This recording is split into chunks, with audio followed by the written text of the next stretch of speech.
বৰাক ভ্ৰমণলৈ মুখ্যমন্ত্ৰী হিমন্ত বিশ্ব শৰ্মা শিলচৰত উপস্থিত।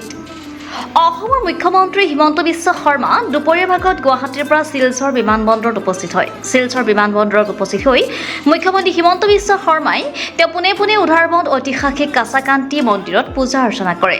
কাছাকান্তি বিদ্যা মন্দিৰ মঞ্চৰ কামৰ আধাৰশিলা স্থাপন কৰে।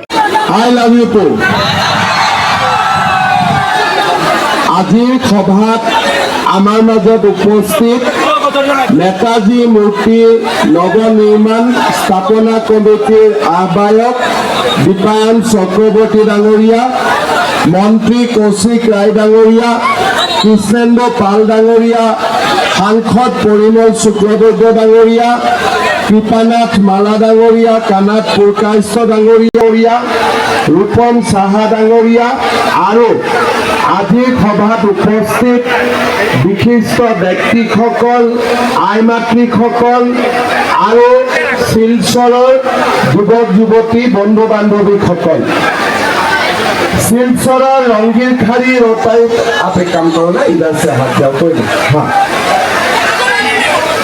ঠিক আছে, এখন ঠিক আছে তো হ্যাঁ।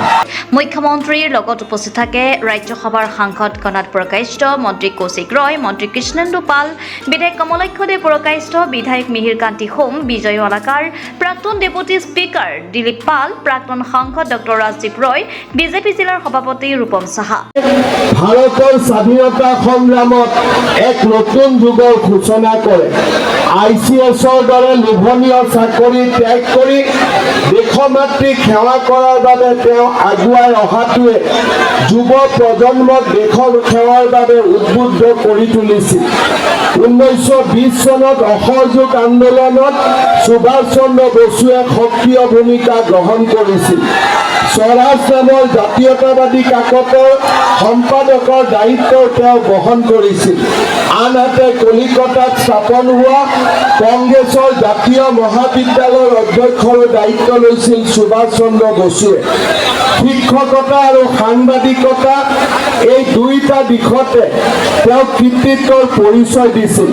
বসুৰ সাংগঠনিক তৎপৰতা দেখি ব্ৰিটিছ চৰকাৰ শংকিত হৈছিল। মুখ্যমন্ত্ৰী বৰাক উপত্যকা দুদিনৰ ভ্ৰমণলৈ কটকটীয়া নিৰাপত্তাৰ ব্যৱস্থা কৰা হৈছে আৰু উধাৰবন্দ কাছাকান্তি মন্দিৰ সমিতি আৰু কাছাকান্তি বিদ্যা মন্দিৰৰ ছাত্ৰ ছাত্ৰীসকলেও মুখ্যমন্ত্ৰীৰ সন্মুখত মামা মামা আদি শ্লোগান দিয়ে। News desk report, reporter live Assam. আজিৰ পৰা 4 দশকৰ পূৰ্বে 1983 চনৰ 26 জানুৱাৰীত শিলচৰৰ ৰংগীৰখাৰী ৰটাৰীত নেতাজী সুভাষ চন্দ্ৰ বসুৰ এটা প্ৰতিমূৰ্তি স্থাপন কৰা হৈছিল।